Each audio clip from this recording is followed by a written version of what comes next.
What if Nezuko became a demon slayer with Tanjiro? I created 2 different timelines, and this is the best one I've ever come up with. So let's get right into the video. I've gone over Demon Slayer and What If so much, you guys already know how this series goes. From the moment Tanjiro leaves his house to sell charcoal and ends up leaving his family behind. But instead of Tanjiro leaving by himself, Nezuko comes with him to help sell the coal and all that. So Tanjiro and Nezuko go to town together. On their way back, the old man stops them, warning them that demons roam at night. They both ask questions about the demons, curious and confused. But by the time they return home in the morning, their entire family has already been massacred by a single demon. After their entire family is massacred, Tanjiro and Nezuko are devastated. They bury their loved ones, confused and heartbroken. The strange thing is, none of the bodies were eaten, so they aren't even sure if it was a demon. Then Giyu shows up and explains the truth about demons and the Demon Slayer Corps. He tells them to seek out the former water Hashira, Urokodaki, to begin training in water breathing. After they reach Urokodaki's small shack in the middle of the woods, they begin learning water breathing. In this timeline, Nezuko is actually better than Tanjiro at water breathing. That doesn't necessarily mean she's stronger overall, but her technique and form are more refined. On the other hand, Tanjiro is probably physically stronger or faster, but Nezuko has the edge when it comes to mastering the breathing itself.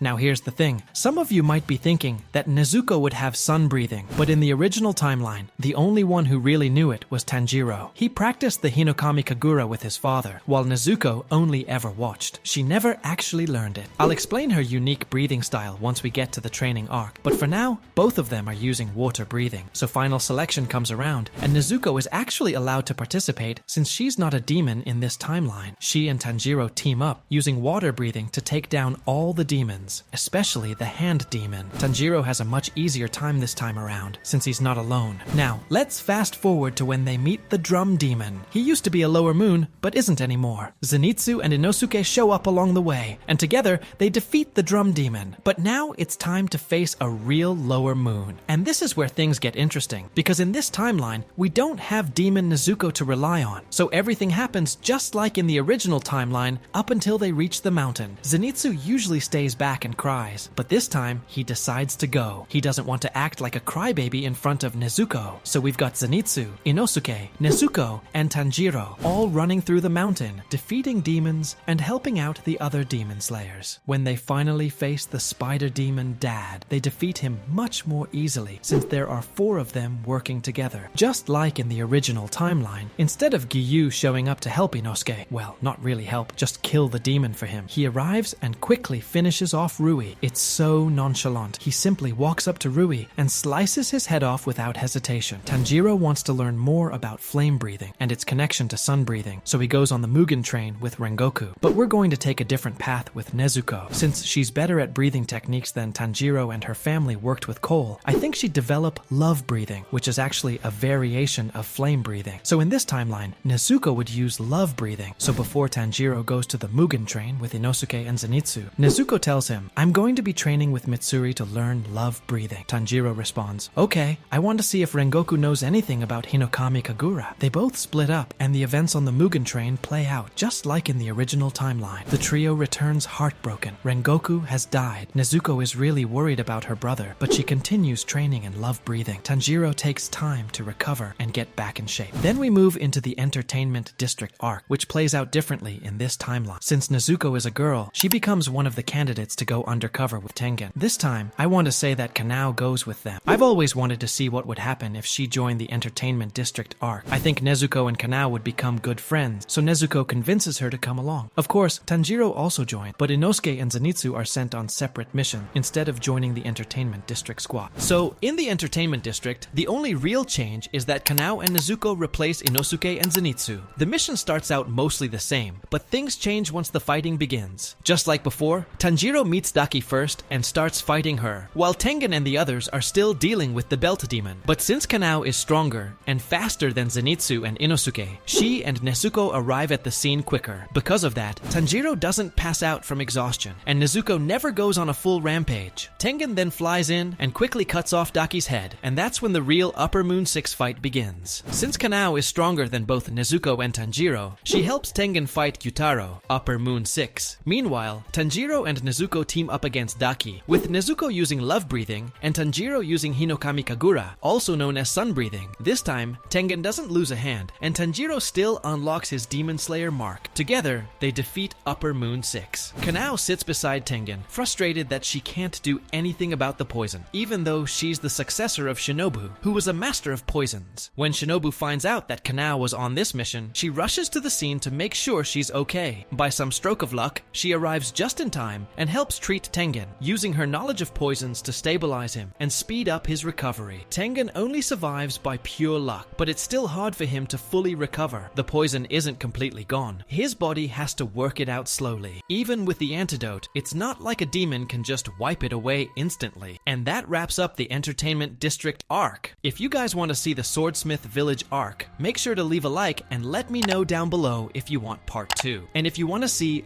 what if Yoriichi and Kokushibo appeared in Tanjiro's era, click on this video right here.